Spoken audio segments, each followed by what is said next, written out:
ये आकाशवाणी है। अंतर्राष्ट्रीय दिव्यांगजन दिवस पर समाचार सेवा प्रभाग प्रस्तुत करता है विशेष कार्यक्रम।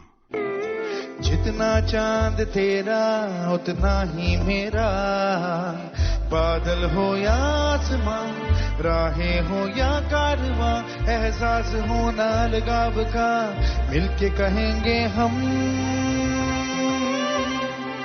हमें हक है, हमें हक है, हक है बराबरी का, गर्व से जिएंगे हम, हक है बराबरी का, गर्व से जिएंगे हम, गर्व से जिएंगे हम, गर्व से जिएंगे हम।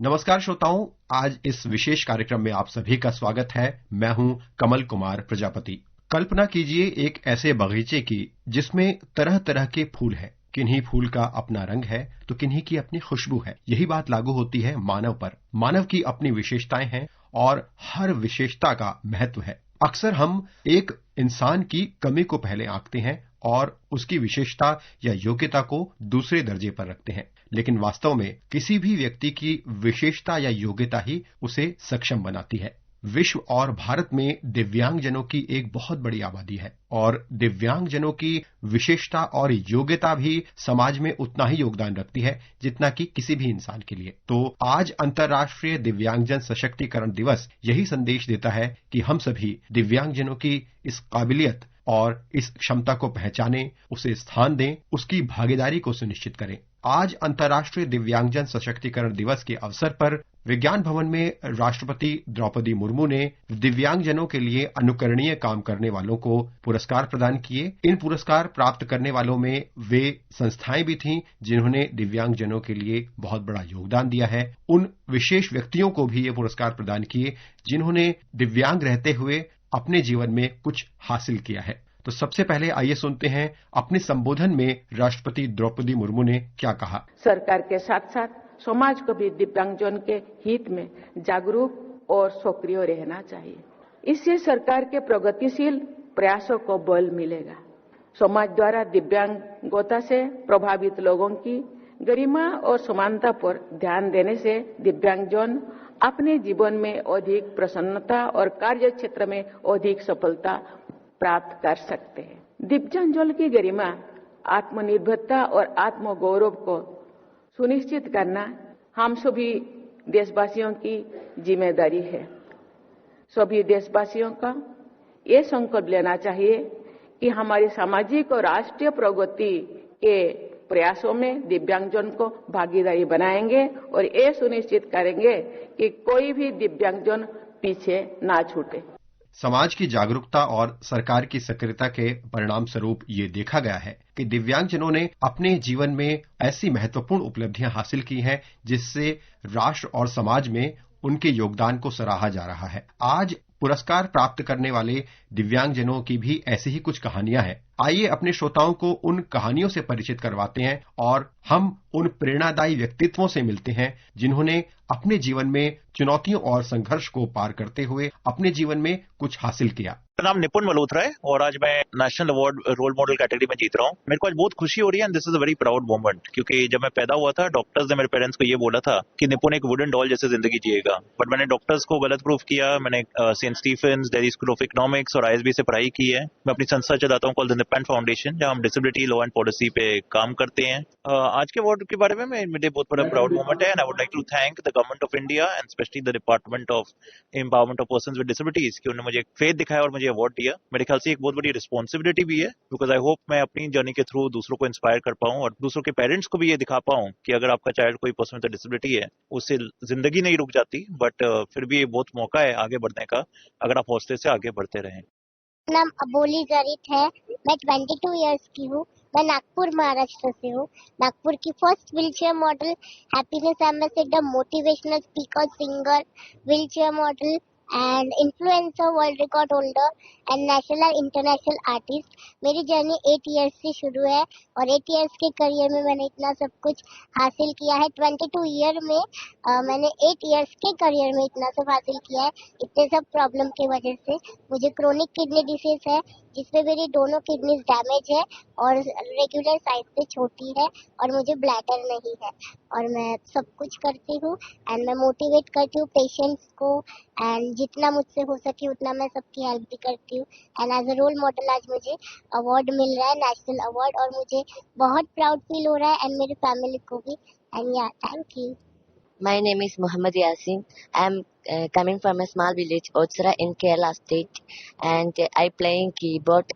I got some awards in Kerala State award and 3 state award and 3 national awards and 3 television award and including 300 awards in my life. Very pleasure and very proud moments. सामाजिक न्याय और अधिकारिता मंत्रालय का दिव्यांगजन सशक्तिकरण विभाग वो महत्वपूर्ण इकाई है जो वर्षों से दिव्यांगजनों के सशक्तिकरण के लिए नीतिगत स्तर पर और जागरूकता के स्तर पर काम कर रहा है। बीते वर्षों में ऐसी कई योजनाएं और कार्यक्रम भारत सरकार की ओर से संचालित किए गए हैं जिससे दिव्यांगजनों को न सिर्फ सुविधाएं मिल रही हैं बल्कि रोजगार और कौशल विकास के जरिए उन्हें समाज की मुख्य धारा में शामिल किया जा रहा है। तो हमने दिव्यांगजन सशक्तिकरण विभाग के उप महानिदेशक से एक विशेष बातचीत की और उनसे ये जानने का प्रयास किया कि किस तरह से दिव्यांगजनों के लिए सरकार द्वारा चलाई जा रही योजनाओं और विभिन्न कदमों से उनका जीवन बदल रहा है। अंतर्राष्ट्रीय दिव्यांगजन सशक्तिकरण दिवस है। इस अवसर पर आकाशवाणी ने एक विशेष बातचीत का आयोजन किया है। स्वागत करना चाहूंगा मैं सामाजिक न्याय और अधिकारिता मंत्रालय में दिव्यांगजन सशक्तिकरण विभाग की उप महानिदेशक ऋचा शंकर। बहुत बहुत स्वागत है मैम आपका कार्यक्रम में। धन्यवाद कमल जी। सबसे पहले हम शुरुआत करना चाहेंगे अंतर्राष्ट्रीय दिव्यांगजन सशक्तिकरण दिवस के अवसर पर जो मंत्रालय और विभाग की ओर से एक खास कार्यक्रम का हर वर्ष आयोजन होता है जिसमें माननीय राष्ट्रपति ऐसे दिव्यांगजनों को सम्मानित करती हैं जिन्होंने दिव्यांगजनों के लिए कुछ काम किया है या खुद भी वे दिव्यांग हैं। उन्होंने न सिर्फ अपनी प्रतिभा से बल्कि अपने सामाजिक योगदान से कुछ दिया है, तो उनको ये पुरस्कार हर वर्ष दिए जाते हैं। इसी से शुरू करते हैं मैम कि इन पुरस्कारों का क्या महत्व है और खासतौर पर अंतर्राष्ट्रीय दिव्यांगजन सशक्तिकरण दिवस का क्या महत्व है। 3 दिसंबर को अंतर्राष्ट्रीय दिव्यांगजन दिवस के रूप में मनाया जाता है और इस दिवस के अवसर पर कई वर्षों से माननीय राष्ट्रपति महोदया के द्वारा राष्ट्रीय पुरस्कारों का वितरण किया जाता है। ये पुरस्कार जैसे आपने बताया उन लोगों को दिए जाते हैं जिन्होंने दिव्यांगजनों के सशक्तिकरण में या तो स्वयं दिव्यांग होते हुए अनमोल कार्य किया है, अमूल्य कार्य किया है, या अन्य लोगों ने दिव्यांगजनों के सशक्तिकरण के लिए व्यक्तिगत तौर पे या संस्था के रूप में कुछ ऐसा काम किया हो जिनसे दिव्यांगजनों के जीवन में सुधार आ सके, निखार आ सके। आपने बहुत महत्वपूर्ण बातें बताई कि किस तरह से दिव्यांगजनों को सम्मान दिया जाता है इस दिन। और अब हम बात करना चाहेंगे कि सरकार की जो विशेष पहल रही है या कुछ कदम रहे हैं जिनकी वजह से दिव्यांगजन समाज की मुख्य धारा से जुड़ रहे हैं, अपनी प्रतिभा सामने रख रहे हैं। तो इसमें एक सबसे बड़ी पहल आती है सुगम्य भारत अभियान। आप किस तरह से हमारे श्रोताओं को जानकारी देना चाहेंगी कि सुगम्य भारत अभियान ने कैसे पूरे देश में दिव्यांगजनों को लेकर एक पूरा इकोसिस्टम बदला है, कैसे उनके लिए सुविधाएं बढ़ी हैं और कैसे ये अभियान सफल रहा है। माननीय प्रधानमंत्री जी ने सन 2015 में 3 दिसंबर जो अंतर्राष्ट्रीय दिवस था तब से सुगम्य भारत अभियान की पहल करवाई और इस पहल के तहत हमने देखा कि जहाँ जहाँ जो जगह सुगम नहीं थी दिव्यांगजनों के चलने के या जाने के मकसद से, उन स्थानों को हमने सुगम बनवाया। और इसी कड़ी में बाद में हमने न केवल जो परिवहन था उसको सुगम किया, उसी के साथ साथ जो हमारी वेबसाइट्स हैं, जो हमारे डिफरेंट पोर्टल्स हैं, उनको भी सुगम्य बनवाया। तो डिजिटल एक्सेसिबिलिटी भी हमने उससे इंश्योर कराई। तो ये सारे दिव्यांगजनों को सुगमता देने के लिए कि कैसे उनके जो भी बाधाएं हैं उनको कम से कम करके एक बाधा रहित वातावरण बनाया जाए, उसके रूप में हमने पिछले 10 सालों में काफी गतिविधियां करी हैं और काफी अच्छी सफलता हम लोगों को मिली है। निश्चित तौर पर ये बहुत सफल अभियान रहा है। हम देखते भी हैं कि जो सार्वजनिक स्थानों पर चाहे रैंप्स हो, लिफ्ट्स हो या डिजिटल एक्सेसिबिलिटी की आपने बात की, वेबसाइटों को सुगम बनाना हो, उसमें बहुत काम हुआ है जिसके परिणाम हम देख भी रहे हैं। एक बहुत महत्वपूर्ण पहल रही है यूनिक डिसेबिलिटी आईडी की। ये एक ऐसा प्रमाण पत्र रहा है जिसने दिव्यांगजनों के लिए जो सुविधाएं उन तक पहुंचती हैं, चाहे आर्थिक सुविधाएं हो, उनके लिए और तमाम तरह की सुविधाएं हो, वो उन तक डायरेक्ट पहुंचे, इस डिसेबिलिटी से उनको एक विशेष पहचान मिले। तो इस कार्ड के बारे में बताएं कि जो कॉन्सेप्ट था सरकार का यूनिक डिसेबिलिटी आईडी, ये किस तरह का कॉन्सेप्ट रहा है और इसके क्या हमें नतीजे देखने को मिले हैं? जैसा कि हर भारतीय नागरिक के पास एक आधार कार्ड है, उसी तरह का एक प्रस्ताव रहा कि हर दिव्यांग के पास में भी एक इसी तरह का एक पहचान पत्र हो, जिससे कि उनको जब भी कोई सरकारी सुविधा या अपने आप के बारे में किसी को बताना हो कि भाई उनको किसी तरह की दिव्यांगता है, तो वो किस तरह से बता पाए। इस तरह का इस विभाग ने एक पहल की थी और एक यूडीआईडी कार्ड का निर्माण कराया गया और अब तक देश में 1.25 करोड़ से भी ज्यादा यूडीआईडी कार्ड बन चुके हैं और धीरे धीरे इनकी संख्या अभी और बढ़ेगी, क्योंकि जितने दिव्यांगजन हैं उनको धीरे धीरे इस चीज की आवश्यकता पड़ती है, तब लोग बनवा रहे हैं अपना कार्ड। एक और बड़ा महत्वपूर्ण क्षेत्र रहा है जिसके मामले में सरकार ने बहुत काम किया है, दिव्यांगजनों की स्किल्स को लेकर कि वो एंटरप्रेन्योर बन सकें, अपनी स्किल्स से रोजगार कर सकें। इसके बारे में भी थोड़ा हमारे सुनने वालों को आप बताएं कि जो दिव्यांगजनों के अंदर कौशल है, गांव-गांव में बहुत से दिव्यांगजन होते हैं, उनके अंदर कोई ना कोई हुनर होता है या कहीं भी, तो उनके हुनर को सामने लाने के लिए विभाग ने जो काम किए हैं, उसके जो नतीजे देखने को मिले हैं, वो कैसे बहुत महत्वपूर्ण रहे हैं। जैसा आपने खुद ही कहा, तो दिव्यांगजन हमारे किसी कौशल से रिक्त नहीं है। उनमें हमें ये पाया है कि बहुत अलग अलग तरह का कौशल होता है और केवल उसको एक सही मंच देने की आवश्यकता होती है। तो इस सोच के साथ में इस विभाग ने एक स्किलिंग की स्कीम, कौशल विकास की स्कीम चलाई थी और जिसके तहत लगभग 1.5 लाख दिव्यांगजनों को स्किल ट्रेनिंग दी जा चुकी है। अलग अलग फील्ड में स्किल ट्रेनिंग दी गई है और ये कार्य हमारे बहुत सारे एनजीओज के माध्यम से हो रहे हैं। हमारे बहुत सारे राष्ट्रीय संस्थान जो हैं, 9 राष्ट्रीय संस्थान हैं और हमारे जो रीजनल सेंटर्स हैं, वो सब मिल करके दिव्यांगजनों के लिए अलग अलग स्किल ट्रेनिंग कोर्सेज चला रहे हैं और उनसे अलग अलग सेक्टर्स में दिव्यांगजन अपनी ट्रेनिंग ले रहे हैं और उसके बाद वो एम्प्लॉयमेंट के सेक्टर में आ जाते हैं, आत्मनिर्भर बन जाते हैं। तो इस विचार के साथ में ये स्कीम चल रही है और निश्चित ही बहुत कुछ अभी और करना बाकी है, तो धीरे धीरे हम लोग उसमें और भी नए नए परिवर्तन कर रहे हैं। कौशल के बाद आती है बारी शिक्षा की। हमने ये देखा है कि सरकार ने इंक्लूसिव एजुकेशन को लेकर बहुत काम किया है, जिसे हिंदी में हम समावेशी शिक्षा कहते हैं, जिसमें हमने कई उदाहरण भी देखे कि अब हर दिव्यांगजन के लिए शिक्षा में चीजें उपलब्ध हैं। किसी भी सामान्य स्कूल में जाकर एक दिव्यांगजन पढ़ सकता है, ऐसी सुविधाएं बनाई गई हैं। और नई शिक्षा नीति का जो लक्ष्य भी है इंक्लूसिव एजुकेशन, उसको लेकर भी सरकार ने बहुत काम किया है। अब हम साइन लैंग्वेज में भी कई तरह के पहल को देख सकते हैं, जिससे विद्यार्थियों के लिए हर प्लेटफॉर्म पर साइन लैंग्वेज में चीजें अवेलेबल हैं। तो ये सब नतीजे हमें देखने को मिले हैं। आप हमारे श्रोताओं को बताएं कि कैसे इंक्लूसिव एजुकेशन का एक माहौल बना है, जिससे कि भारत में एक बहुत अच्छा एक शिक्षा का तंत्र जो हमारे दिव्यांगजन है उनके लिए बन रहा है। हर व्यक्ति को शिक्षा की आवश्यकता है और उस शिक्षा को प्राप्त करने के लिए कुछ शिक्षण संस्थान की जरूरत होती है।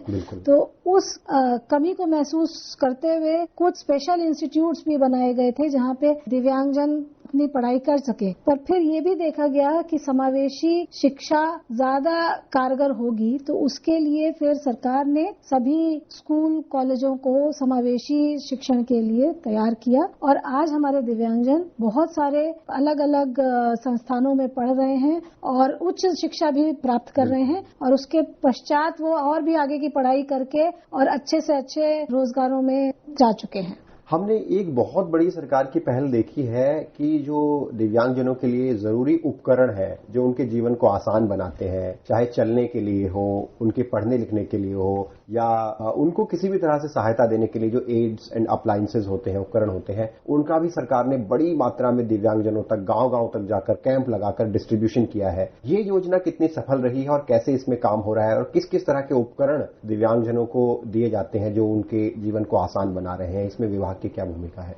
विभाग की एक बहुत ही सबसे महत्वपूर्ण जो योजना है वो एडेप योजना है, जो आपने बताया, बिल्कुल, जिसके तहत असिस्टिव डिवाइस दी जाती है दिव्यांगजनों को, जिससे जो उनके जीवन में जो बाधा है उस बाधा को कम किया जा सके, उनके जीवन को सुगम बनाया जा सके। और उसमें हमारे अलिम्को के द्वारा बनाए गए अलग अलग यंत्र जो हैं वो बनाए जा रहे हैं और उसके बाद में उनका कैंप के थ्रू डिस्ट्रीब्यूशन हो रहा है। और छोटी छोटी जगह पे भी लोगों को इंतजार रहता था पहले कि कैंप लगे तो उनको चीजें मिलेंगी। ये आर्टिफिशियल लेग्स की आप बात कर रहे हैं? आर्टिफिशियल लेग्स भी है और जो व्हील चेयर होती है, जो विशिष्ट तरह की छड़ी होती है, स्मार्ट केन होती है और सभी तरह की चीजें हैं। तो पहले कैंप के थ्रू होता ही था, अब हमने 100 पीएमडीके केंद्र, पीएम दिव्याशा केंद्र बनाए हैं, जहाँ पे कोई भी भारत का नागरिक यदि वो किसी तरह की दिव्यांगता से ग्रसित है तो वो जाकर के अपने लिए जो भी सही चीज है उसको वहाँ जाकर के वो सेंटर से तुरंत ले सकता है। हमारे सेंटर पे कुछ चीजें सुलभता से मौजूद रहती हैं।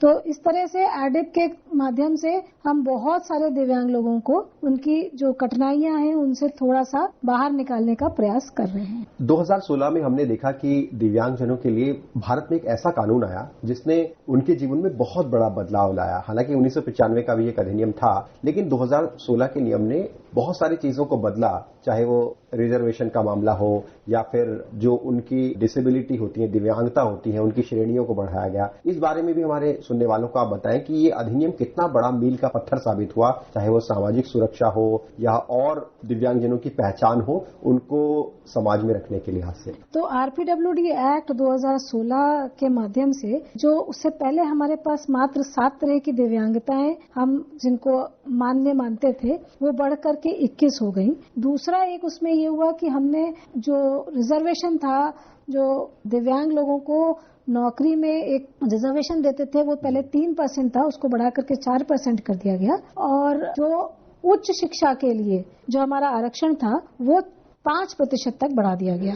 तो अभी हम इस माध्यम से अधिक दिव्यांगजनों को उच्च शिक्षा की तरफ प्रोत्साहित कर पाते हैं और साथ ही साथ उनका थोड़ा जो नौकरियों में प्रवेश को सुनिश्चित कर पाते हैं। और आरपीडब्ल्यूडी एक्ट ने बाकी और भी बहुत सारी चीजें, जैसे किस तरह से केंद्र सरकार को और राज्य सरकार को दिव्यांगों के मूल फंडामेंटल राइट्स को इंश्योर कराने का प्रावधान किया है, वो निश्चित ही आगे जाके बहुत सार्थक हुआ है। हम देखते हैं कि दिव्यांगजनों के जीवन को और ज्यादा आसान बनाने के लिए सरकार ने उनके लिए ऋण की या लोन की जो फैसिलिटीज हैं उनको भी दिया है, जिससे बहुत सारे जो दिव्यांगजन हैं न सिर्फ अपने लिए एंटरप्रेन्योरशिप की तरफ बढ़े हैं बल्कि और भी तमाम जो उनकी जरूरतें हैं उससे उनकी पूरी हुई हैं। तो विभाग की कौन सी वो योजना है जिससे कि दिव्यांगजन लोन अवेल कर सकते हैं, ऋण ले सकते हैं और अपने जीवन में जो भी वो कुछ करना चाहें, जो भी अपनी जरूरतों को पूरा करना चाहें, उन्हें पूरा कर सकते हैं? इस विभाग का एक पीएसयू है, नेशनल दिव्यांगजन फाइनेंस एंड डेवलपमेंट कॉर्पोरेशन है, जिसके माध्यम से दिव्यांगजनों को उच्च शिक्षा के लिए, घर के लिए तथा उद्यमता के लिए रियायती दरों पर लोन प्राप्त होता है और काफी अच्छा समय के लिए वो उनको जो वापसी का समय है वो काफी है। तो दिव्यांगजन इससे भी लाभ उठा रहे हैं और स्वरोजगार के लिए उनके लिए बहुत अच्छे आयाम इसके साथ खुल पा रहे हैं। आखिर में हमारे सुनने वालों को आप कोई संदेश देना चाहें, कुछ कहना चाहें जो कल अंतर्राष्ट्रीय दिव्यांगजन दिवस है उसके मौके पर, कि वो कैसे जागरूकता ला सकते हैं, एक अपना पॉइंट ऑफ व्यू या दृष्टिकोण चेंज कर सकते हैं दिव्यांगजनों को लेकर, या कोई दिव्यांगजन भी अगर हमें सुन रहा हो तो उसके लिए भी कोई मैसेज? जी बिल्कुल, बहुत महत्वपूर्ण सवाल उठाया है आपने। जैसा कि हम जानते हैं कि सेंसस 2011 के अनुसार लगभग 2.5 करोड़ से भी ज्यादा पॉपुलेशन हमारी दिव्यांग जनता रही है।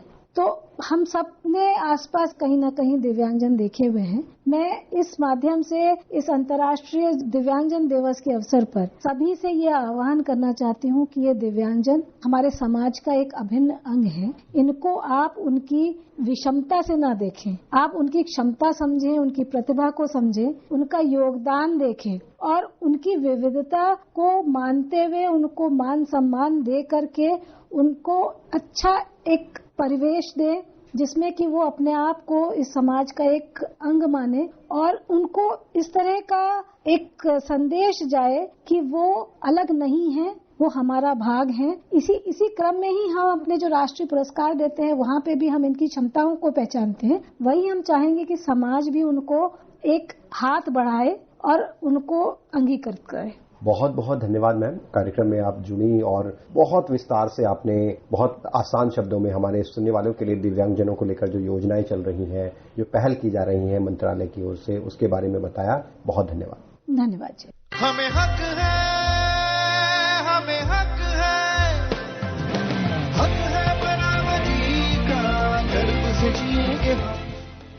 अभी आप सुन रहे थे अंतर्राष्ट्रीय दिव्यांगजन दिवस पर विशेष कार्यक्रम। इसे आप हमारे mobile app news on AIR, YouTube channel news on AIR official और प्रसार भारती के OTT प्लेटफॉर्म वेव्स पर भी सुन सकते हैं।